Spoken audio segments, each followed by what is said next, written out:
Здравейте хора, аз съм Мони. В днешния епизод ще ви покажем как се прави нещо подобно на нощна лампа.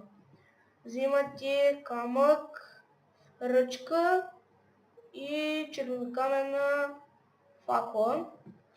Слагате примерно двете легла, или там, както кажете едно, един камък.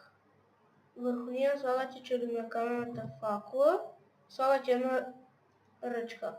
Като бутите ръчката надолу и факлата угасва нагоре и това е нещо като нощна лампа. Като легнете да спите, гасвате факлата. Като се събудите, светвате, примерно. Ето така става. И примерно сега тук слагате още една. И ето. И това беше от мен.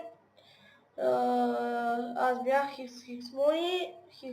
Ако искате още клипове да качвам, абонирайте се в моя YouTube и ми коментирайте и ми казвайте какво да качвам за вас. Довиждане.